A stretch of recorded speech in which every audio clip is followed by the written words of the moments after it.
138,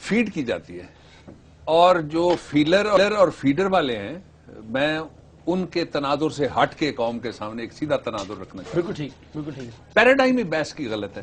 اچھا، ہم صرف اپنی غلطیاں تلاش کر رہے ہیں، ہمیں کوئی جارے نظر ہی نہیں آ رہا۔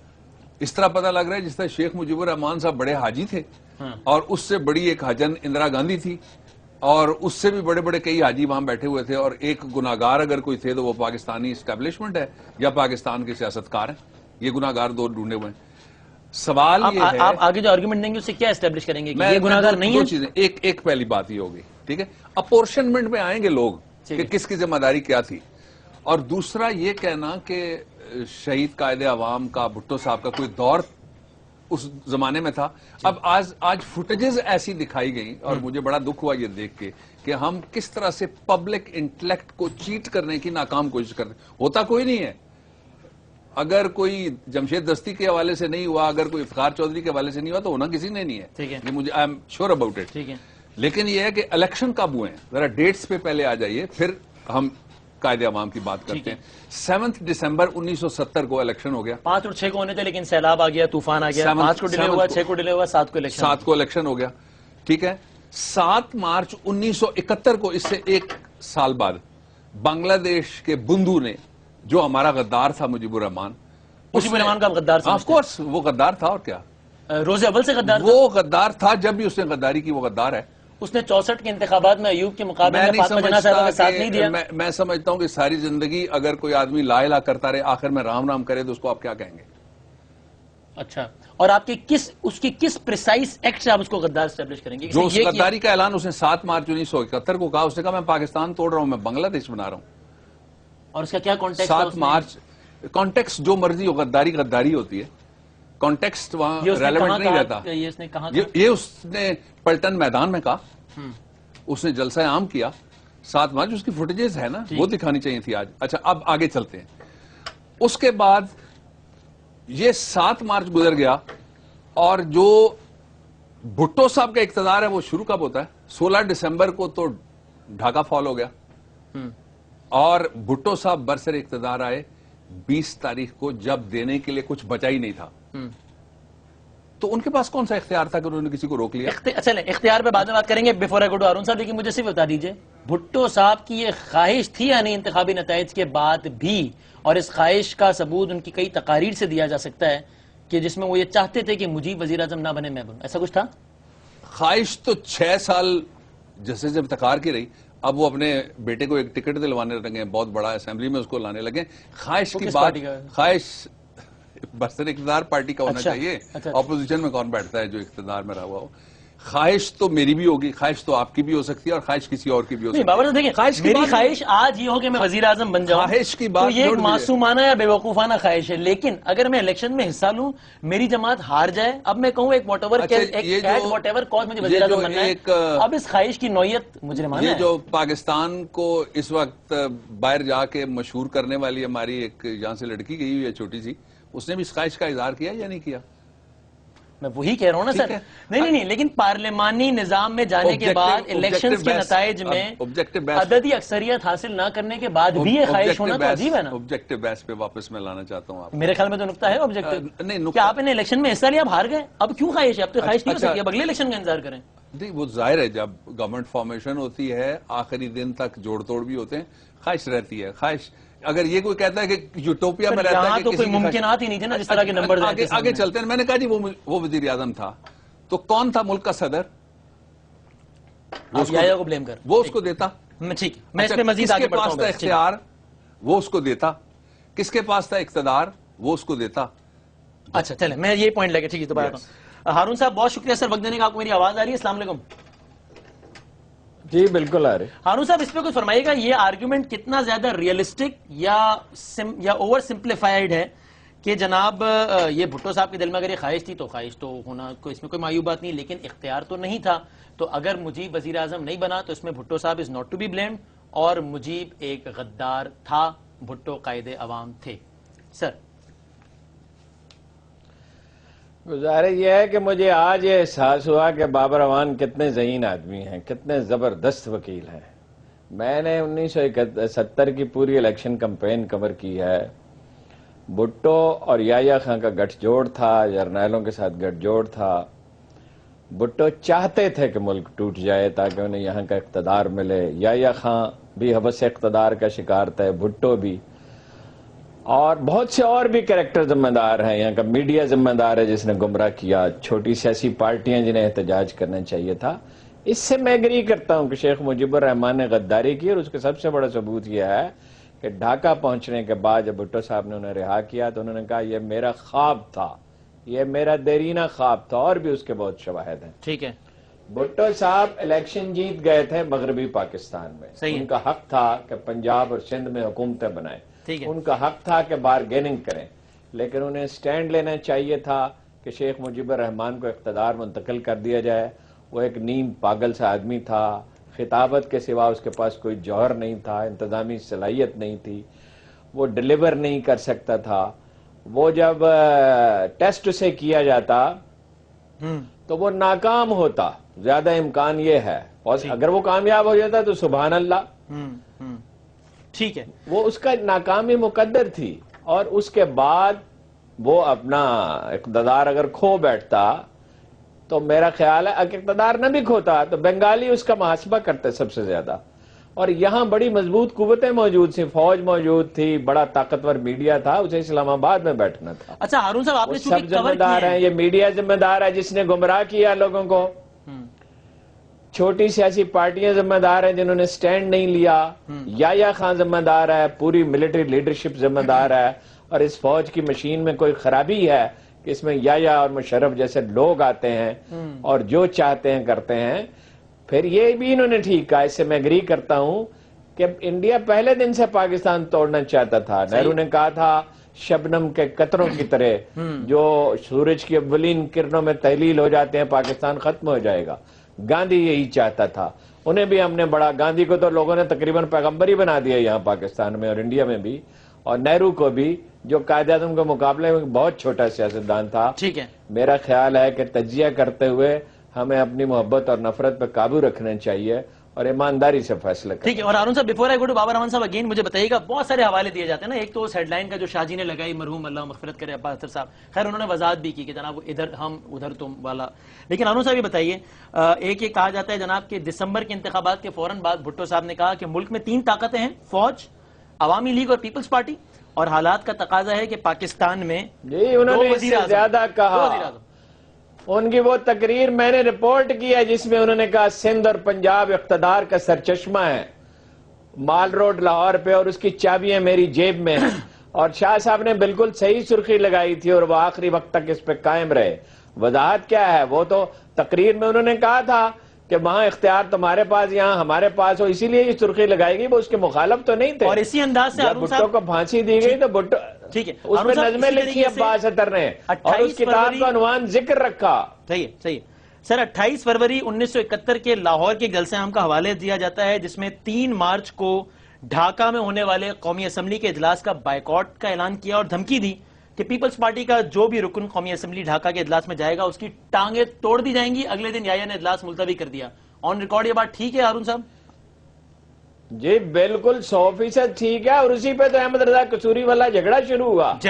اس نے کہا میں جاؤں گا، صحیح ہے، اس لیے کہ وہ بالکل سادہ سا جذباتی آدمی تھا روز، مگر وہ نتائج کو سمجھ رہا تھا. ٹھیک ہے. اور عباس اختر بھی نتائج کو سمجھ رہے تھے، اور یہاں پاکستان میں اور لوگ بھی یہ بات کر رہے تھے. ٹھیک. پھر ایک تو آپ کی ذہانت کے تو معترف ہو گئے ہیں وہ آج مزید، لیکن کہتے ہیں کہ ذرا محبت اور تھوڑا سا پھر میں آبجیکٹیوٹی کی طرف واپس. یہ آبجیکٹیوٹی نہیں ہے، آن ریکارڈ کہہ رہے ہیں ٹانگیں توڑ دوں گا، آن ریکارڈ کہہ رہے ہیں طاقت کا. انہوں نے جو کہا مجھے ان کا بھی احترام ہے، ان کی رائے کا بھی میں احترام کرتا ہوں.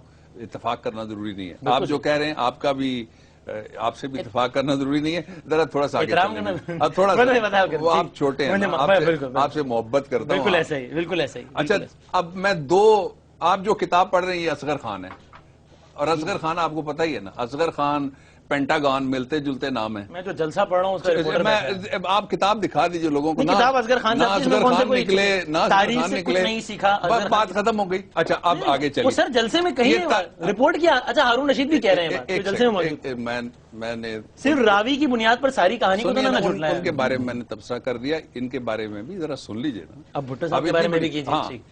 جو یہ لوگ تھے یہ سارے شکست خوردہ تھے ان کے سامنے، اس لیے ان کے اپنے اپنے موقف ہیں، ان کو کوئی اہمیت تاریخ میں نہیں ہے، نہ ان کی کوئی تاریخی حیثیت ہے. وہ جو کہتے ہیں انہوں نے رپورٹ کیا وہ بالکل درست کہتے ہوں گے، یہ بالکل غلط کہتے ہیں اور اس کا سبب ہے. اچھا میں اب آپ کو نہیں ہے ان کا یہ تھوڑا سا آگے چلیں. ٹھیک، آپ کے جذبات بہت بڑک اٹھے ہیں. پتہ نہیں آپ کو لگ رہا ہے، آپ کو لگ رہا ہے پہلے میں را چیف کی طرف آپ کو لے کے جانا چاہتا ہوں. رامیشور ناتھ ان کا نام تھا، کاؤ، آر این کاؤ ان کا اصلی نام ہے. انہوں نے کہا کہ ہم نے وہاں ٹریگر کی اور ایک نہیں کئی بغاوتیں ہم نے ڈیزائن کی. یہ انہوں نے لکھا. بالکل ٹھیک ہے. نمبر 1. نمبر 2 میں دوسرا نام آپ کے سامنے رکھتا ہوں، اور جو دوسرا نام ہے وہ رگھوناتھ صاحب کا ہے. ٹھیک ہے. انہوں نے ایک کتاب لکھی اور ان کا پورا نام ہے شری ناتھ رگھوان، رگھوناتھ ان کو کہتے ہیں. اور انہوں نے کتاب کے اندر یہ بات تسلیم کی کہ جب پاکستان کی اسٹیبلشمنٹ جو ناکام ہوئی مذاکرات کر رہی تھی، اس وقت اندرا گاندھی نے ایک ہائی پاور کمیٹی بنائی جس میں ٹاپ لیڈرشپ ہندوستان کی اور ٹاپ لیڈرشپ کانگریس کی شامل تھی، اور انہوں نے اس ساری جو بغاوت تھی اس کا قائد تسلیم کیا. کس کو؟ بنگلہ بندو کو. یہ دوسری بات. اب 2 باتیں اور میں کہنا چاہتا ہوں، پھر میں پوائنٹ پہ آؤں گا. آپ یہ اسٹیبلش کر رہے ہیں نا کہ بھارت کا میں تو انکار نہیں کر رہا، یقیناً بھارت کے مضمون مجھے اسٹیبلش میں کہہ رہا ہوں ہمارے یہاں لوگوں نے بھارت کو اس کا رستہ فراہم. ہارون صاحب بھی اسے ڈس ایگری نہیں کر رہے کہ بھارت نے اپنا کردار ادا کیا. تھوڑا سا بھارت نے بغاوت چلائی اور فتح حاصل کی. ٹھیک ہے. آر این کاؤ، میں نہیں کہہ رہا. اندرا گاندھی نے کیا کیا؟ اس نے کہا کہ میں نے 1947 کا بدلہ لے لیا. اس نے کہا کہ میں نے 2 قومی نظریہ جو اقبال کا ہے اس کو میں نے ہند ساگر میں ڈبو دیا. اب ہم جتنا بھی تبصرہ کر رہے ہیں نا جی، اس کا اپنا اپنا فوکس ہے. آپ کا فوکس ہے پاکستان کے اندر لوگوں کے اوپر یہ تلاش کرنا کہ کس کی کیا ذمہ داری. درست فوکس ہو سکتا ہے. میرا فوکس، میرا پرائم کنسرن بھی ہے کہ میرے اندر سے کون یہ آپ کا ہے نا، باہر والوں کو کون موقع دیتا ہے. 42 سال سے قوم اس بات پہ اسی لیے تقسیم ہے کہ اپنا اپنا فوکس ہے. میرا فوکس یہ ہے کہ انڈیا کے وہاں 31% آپ کو پتا ہے ہندوستانی جو شہری تھے ان کے رشتہ دار ادھر رہتے تھے. مشرقی اور مغربی بنگال جب علیحدہ ہوا تو وہ ہندو، ان سے مذہب کے ساتھ ان کا تعلق تھا. پھر جو ٹیچنگ تھی اس میں بڑے ہندو گئے. پھر وقتاً فوقتاً ہندوستان جو مانا گیا ہے، ہمارے ہاں تو جو کتابیں لکھی گئی ہیں یہ سارے کے سارے لکھنے والے وہ لوگ ہیں جن کے اندر ایک گلٹ تھا جو کچھ نہیں کر سکے تھے. فوجی ہیں جنہوں نے کتابیں لکھی ہیں زیادہ تر. ریٹائر ہونے کے بعد ان کی جمہوریت بھی جاگ پڑی، ریٹائر ہونے کے بعد انسانی حقوق بھی جاگ پڑے، اور اس وقت جو وہاں ہوتا رہا اس کو یہ روکنے میں ناکام رہے.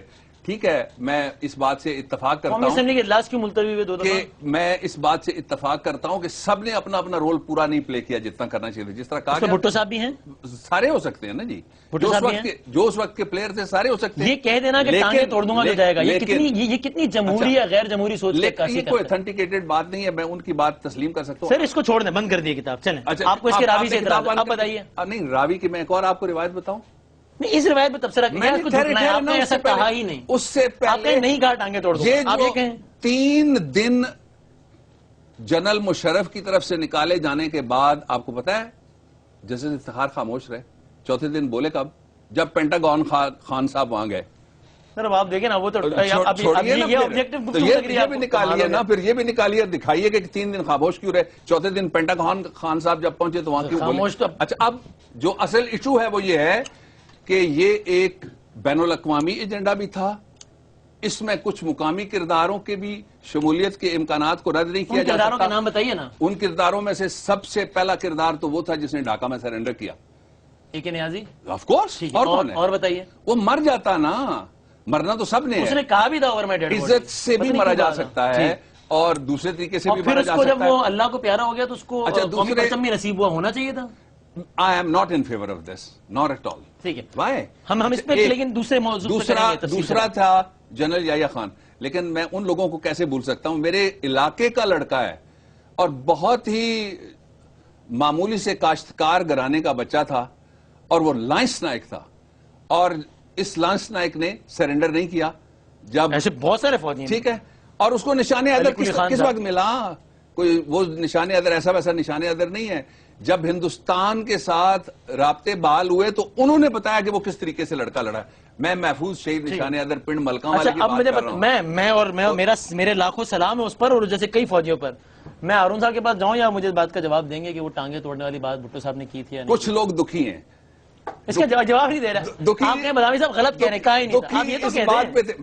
چلیں آپ مجھے جھوٹا کہہ رہے ہیں, یہ تو کریں. نہیں, میں آپ کو نہیں جھوٹا کہتا, میں اس طرح کی بات نہیں کرتا, لیکن میں چونکہ اس کا گواہ, کچھ لوگ دکھی ہیں. اچھا کچھ لوگ, آپ کہیں یہ بھی نہیں کہا تھا کہ جب کچھ ڈھاکہ کا لوگ آپریشن شروع ہو گیا ڈھاکہ کے اندر جا تو ویسٹ پاکستان میں آنے کے بعد نہیں کہا تھا کہ شکر ہے پاکستان بچ گیا. اچھا جی, آپ کہیں میں غلط کہہ رہا ہوں. کچھ لوگ ڈھاکہ کے اندر جا کے باقاعدہ ٹیچر ایوارڈ لیتے ہیں, وہاں ان کے ہوٹلوں میں جا یہ مجھے نہیں پتا کس کی بات کر رہے ہیں, وہ لوگ یہاں موجود نہیں ہیں, لیکن آپ نے اس پہ تبصرہ نہیں کرنا. وہ لوگ بھی ادھر ہی ہیں, سارے لوگ. ہارون صاحب اس بحث کو ذرا اس سیگمنٹ کے ساتھ کنکلوڈ کیجئے. یہ وہ بالکل ڈیفینیٹلی اپنی بحث اپنے گرد گھماتے ہیں, ویسی بحث انشاءاللہ پاکستان میں نہیں چل سکے.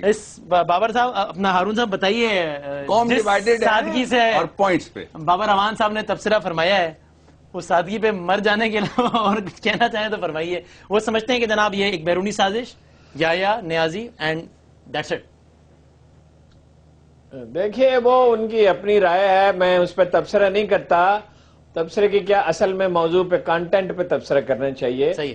گزارش یہ ہے کہ وہ توڑنا چاہتے تھے جو کچھ انہوں نے کہا اندرا گاندھی کے حوالے سے, راہ کے حوالے سے, یہ سب کچھ حرف بحرف درست ہے. میں بھی اس میں ایڈ کر سکتا ہوں بہت سی چیزیں. راہ بنائی اسی لیے گئی, پلان کیا گیا. وہ سندھ کو بھی الگ کرنا چاہتے تھے, اس کے لیے انہوں نے بہت کام کیا, پختونستان کے لیے کام کیا. اس وقت وہ بلوچستان کے لیے کام کر رہے ہیں. بڑی بدقسمتی ہے کہ ہمارے دانشوروں میں بہت سے ایسے لوگ ہیں جو انڈیا کی ان تمام سازشوں کی طرف سے جنہوں نے آنکھیں بند کی ہوئی ہیں, اور انڈیا میں بہت سے لوگوں کا یہ ہدف ہے کہ پاکستان کو ختم کر دیا جائے. ہمارے گھر کو باہر سے آگ لگائی گئی, لیکن اس کے مواقع ہم نے فراہم کیے. اگر گھر کے اندر جھگڑا نہ ہو رہا ہوتا, سب لوگوں نے گریبان نہ پکڑے ہوئے ہوتے, لوگ حوث اقتدار کا شکار نہ ہوتے, کوئی چیز ایسی نہیں تھی جو سیٹل نہ کی جا سکتی, اور فوج لڑ سکتی تھی. میں اس کی الگ سے آپ پروگرام کریں, اس کی تفصیلات بتاتا ہوں. کرنل سلطان نے کہا ڈھاکہ میرے حوالے کر دیا جائے, سرنڈر کرنے کی ضرورت نہیں ہے. اور بہت سے واقعات میں بیان کر سکتا ہوں, لیکن جب آپ لوکل پاپولیشن کو ناراض کر دیتے ہیں, اور اس پہ آپ نے صرف 70 کا یہ نہیں کہ الیکشن رزلٹ قبول کرنے سے انکار کیا, اس سے پہلے آپ نے انہیں اٹانومی دینے سے انکار کیا. مغربی پاکستان سے لوگ مسلط کیے, ان کے حقوق انہیں نہیں دیے, انہیں کمتر جانا, ان کی تحقیر کی, ان کا مذاق اڑایا. ان کا حق تھا کہ وہ گورن کرتے پاکستان کو, میجورٹی ان کی تھی. 1 ووٹ 1 مین کا یہ مطلب ہے. اس کو ٹھنڈے دل سے سوچنا چاہیے کہ کہاں کیا غلطیاں ہوئی ہیں, اس سے سبق سیکھا جائے. جو ماضی سے ہم صرف سبق سیکھ سکتے ہیں تاکہ آئندہ ایسی غلطیاں نہ کریں. اور سب سے اہم بات یہ ہے کہ شخصیت پرستی سے گریز کیا جائے اور ہیجان سے گریز کیا جائے, ٹھنڈے دل سے تجزیہ کیا جائے, اور شخصیات کی بجائے عوامل کو دیکھا جائے. آدمیوں سے زیادہ اصول اہم ہے اور انصاف اہم ہے. Thank you very much, so very much. Haroon Rashid صاحب بہت بہت شکریہ اس پروگرام کے ساتھ ہونے کا, تھینک یو ویری مچ. ہم ایک بریک لیتے ہیں, اور ایک دوسرا پہلو بھی ہے اس اسٹوری کا, ذرا اس پر بھی کچھ ہم بات کریں گے. ایک چھوٹے سے بریک کے بعد اس گفتگو کو آگے بڑھاتے ہیں. بابر اعوان صاحب ہمارے ساتھ موجود ہیں. اس پروگرام میں آپ کو ایک بار پھر خوش آمدید کہتے ہیں, اور آپ کے تاثرات بھی آ رہے ہیں اس پروگرام کے حوالے سے. ظاہر ایک ڈیبیٹ ہے, موضوعات پہ ڈیبیٹ ہونی چاہیے اور سبق سیکھنا چاہیے, اور تلخ حقائق کو بھی میرے خیال سے نہیں بھولنا چاہیے. مثلا یہ ایک بڑا تلخ ویژول ہے جو کہ جنرل محمد جمشید صاحب کا ہم آپ کو دکھانے لگے ہیں. وہ منظر کے جب وہ انڈین آرمی اور پھر اس کے بعد انہوں نے کہا ہتھیار برزمین. یہ وہ تلخ حقائق ہیں جن کو بھی یاد رکھنا چاہیے, اور پھر ان ذمہ داروں کا بھی تعین ہونا چاہیے. اور یقیناً اس سے کسی ادارے کے خلاف بات کرنا, اور جب وہ ادارہ فوج ہو تو پھر تو ہماری آنکھوں کا, یعنی کہ ہمارے سر کا تاج ہے. ظاہر ہے آج بھی یہ فوجی قربانیاں دے رہے ہیں اور ہمارے سر کا تاج ہیں, لیکن برے انڈیویجولز کسی بھی ادارے میں ہو سکتے ہیں, کوئی بھی ادارہ فرشتوں پر مشتمل نہیں ہے. ون آف دو سین ذرا دکھائیے گا جب وہ منظر جب یہ سرنڈر کیا گیا. ہتھیار برز.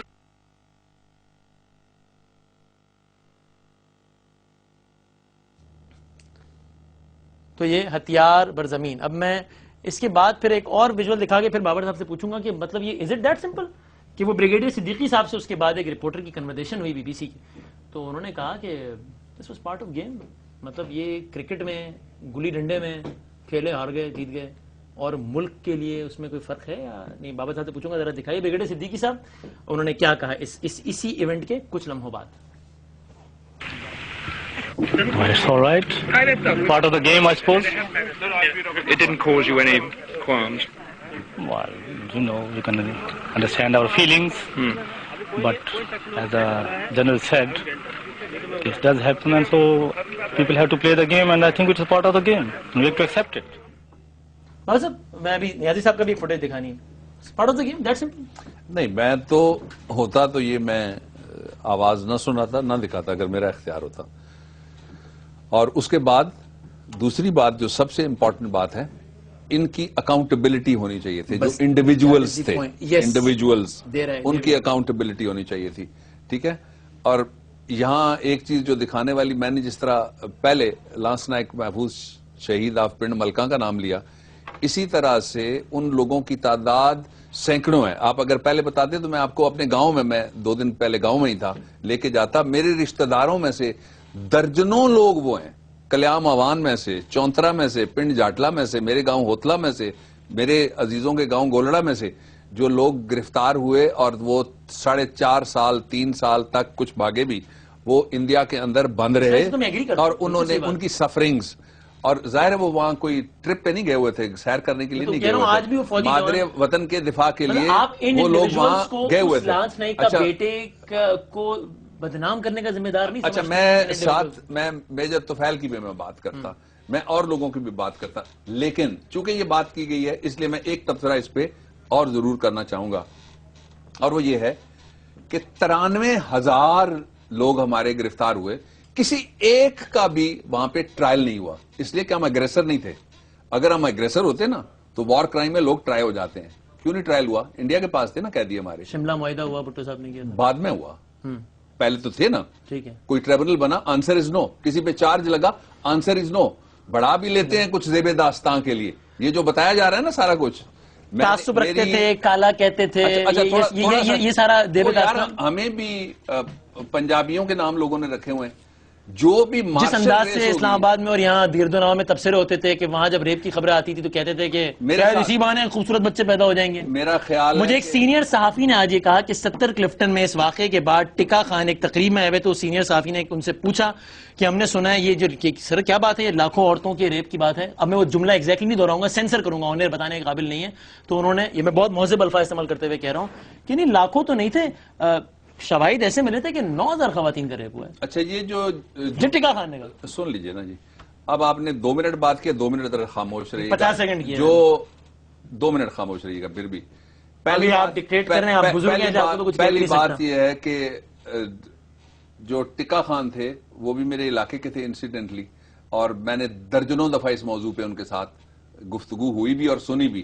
سوال ہی پیدا نہیں ہوتا، نہ ٹکا خان کی ڈکشن ہے، نہ اس طرح وہ گفتگو کر سکتے ہیں.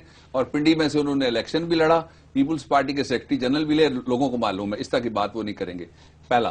دوسرا، یہ 2 جرائم ان پہ پردہ نہیں ڈالا جا سکتا. میں آپ کو بتاؤں، کبھی بھی نہیں پردہ پڑا.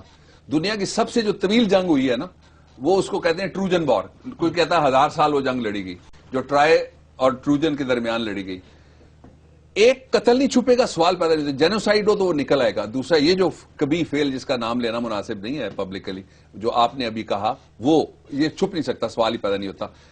اس پہ تو کسی کا نہ بنگلہ دیش میں لوگ مارے گئے، نہ خواتین کے ساتھ ریپ ہوا ہی نہیں. یہ سب زیب داستان ہے. نہیں، مارے گئے والی بات اور ہے، مارے گئے، عصمت دری نہیں ہوئی. مارے گئے اور بات ہے. کوئی واقعہ ہوا ہو میرے نالج میں نہیں ہے براہ راست، لیکن جس طرح سے کہا جا رہا ہے نا کہ نسل تبدیل ہو گئی، فلاں ہو گیا، جس طرح سے یہ باتیں. تو یہ جو جرنیل لکھتا ہے کہ نیازی صاحب جو ہے وہ انہوں نے کہا تھا کہ اس فلاں قوم کی نسل بدل دوں گا، یہ بھی نہیں کہا ہوگا. اس جرنیل نے استعفیٰ دیا، اس جرنیل نے فوج کی پینشن چھوڑی، اس جرنیل نے فوج کا پلاٹ واپس کیا، اس جرنیل نے فوج سے ریٹائرمنٹ ہوتے بعد کمیوٹیشن نہیں کروائی. مجھے جرنیل کا نام پتہ نہیں ہے، لیکن اس کو تو شرم آنی چاہیے تھی، فوراً سارا کچھ کر دیا. میجر جنرل خادم حسین راجہ نے اپنی کتاب میں لکھا ہے اور اے کے نیازی کو کوٹ کیا. میں کہتا ہوں جو بھی ہے مجھے نہیں پتا کون ہے. ان آخری لمحات میں بی بی سی کے بہت سینئر کورسپونڈنٹ، ہم ان کے کالمز پڑھتے ہیں، سیکھتے ہیں. وسعت اللہ خان صاحب میرے ساتھ موجود ہے. وسعت اللہ صاحب، سر یہ گفتگو میں ہم نے سیاسی اور دیگر پہلوؤں پہ بات کی. بابر اعوان صاحب کمز وتھ این آرگیومنٹ کہ یہ جو باتیں جناب تعصب برتا گیا، قتل کیا گیا اور اس انداز سے زیادتیاں ہوئی، ریپس کے جو واقعات ہیں، یہ بڑھا دیا ہے فقط زیب داستان کے لیے، اور جو باتیں نیازی صاحب اور ٹکا خان سے منسوب کی جاتی ہیں وہ بھی زیب داستان کے لیے ہی میں نے نیازی کا نام نہیں لیا. نیازی نہیں، ٹکا. نیازی I saw in my life once only. میں کیس کرنے کے لیے گیا تو I saw him in تو نیازی کے کردار کے بارے میں کیا پرل فرمائیں گے؟ کانٹیننٹل. مجھے نہیں معلوم تھا اس کا، کچھ مجھے زیادہ علم بھی نہیں ہے. ٹکا خان چونکہ میری ملاقات بھی رہتی تھی پنڈی کے تھے. فوجی حکمت عملی ہماری میرے کیسی علاقے رہی سے اس پورے سانحے میں؟ دیکھیں اس فوجی حکمت عملی پہ بحث کرنے کے لیے پہلے آپ کو ڈیموگرافی سامنے رکھنی پڑے گی. یہ کوئی ایسی وار نہیں ہوئی کہ ہم یہاں سے اٹھے اور مارگلا کے پیچھے ہم نے جا کے لڑائی کی اور پھر ہم وہاں پہ ہار گئے.